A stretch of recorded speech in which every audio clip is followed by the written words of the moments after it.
Magandang umaga po. Ito, herbal tea na muna tayo.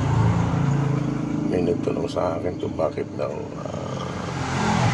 laging herbal na ngayon ang iniinom at unti-unti kong tinanggal ang sugar. Ito po kasi yan, nung araw mabisi po ako.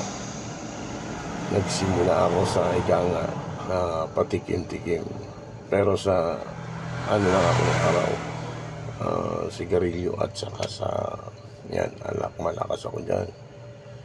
Nagsimula sa patikim-tikim hanggang sa ayan na, pag sinimulan mo na yan, hindi ka natitigilan yan, laging papasok na sa'yo. Kaya yun, nung nagkaedad na yan, tumama na yung mga sakit, walang maidudulot na maganda ang bisyo kahit ano. Kaya kung maaari, simula pa lang, huwag nyo nang ipasok yan sa katawan nyo o kaya sa kaisipan. Wala kayong mapapala dyan. Minsan nga, ayoko na magkwento ng mahaba kasi basta ang bisyo, wala kang mapapala dyan. Kaya ito, napala ako minsan, may nag-request sa akin, bro, ba't hindi ka na kumakanta? Kasi nung araw po kumakanta ako sa Manila, sa mga kalayawan, sa club kumakanta po ako. Yan nga ako pala bisyo, kaya yan, nagkasakit ang aking lalamunan. Ngayon no, umu-okay pero minsan bumabalik. Minsan may oras na wala akong boses. Salamat sa Diyos at napacheck up ko naman yan, medyo sa asawa at tulong ng Panginoon mo, okay siya. Unti-unting nahil, pero yung likod ko may lamig talaga. May lamig kaya minsan papahingi pa ako sa likod. Kaya paumanin muna, hindi ako makapagkanta ngayon kasi medyo talagang paus po. Herbal muna tayo at hindi na po ako naglalagay ng sugar. Kaya paalala sa mga kabataan, maaari ito kasi yan, pasok natin ng maganda, hindi alisin na tayo, wala tayong mapapala sa bisyo. Pinagdaanan ko po yan. Butit nakakilala ako ng tunay na aral. Kaya ini-invite namin kayo every 7 p.m. sa ngayon, 9 days na ata ng aming or 9 ng doktrina. Nakinig po kayo ng mga doktrina ng Panginoon dito sa iglesia. Na kung tawagin ng araw ang dating daan, dito ko natutunan ang lahat ng kagandahan.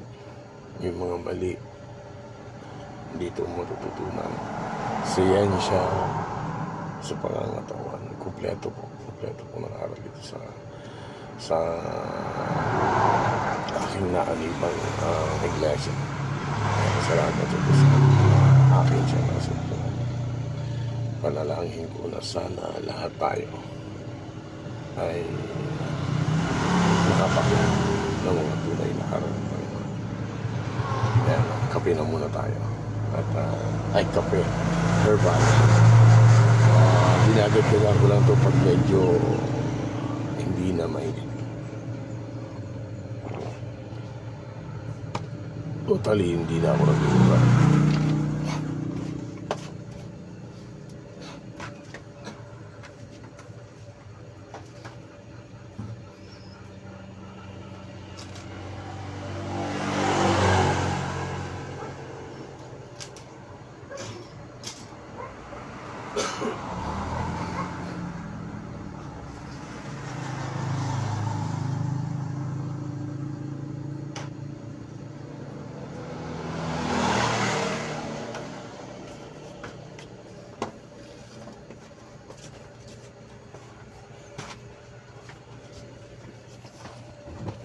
Ayan.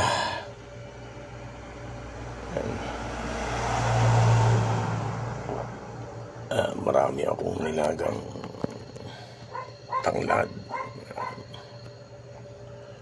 Kasi nabasa ko pang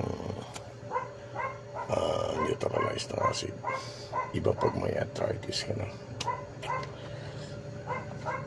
Marami sa akin tinuturong gamot na herbal, hindi ko pa magawa. Dahil sa busy tayo. Tsaka bihira dito ang nakikita kong herbal, hindi katulad sa amin sa Bicol. Marami kang makikita ng herbal. Ito, mga taniman dito ng gulay, ang komersyo.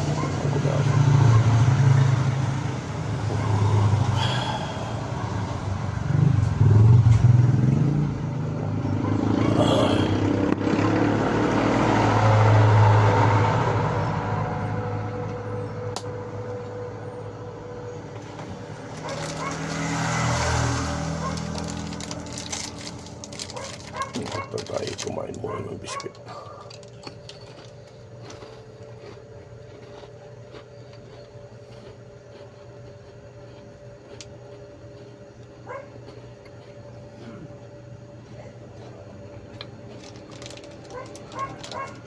Kaya paalala sa mga kabataan, makinig sila.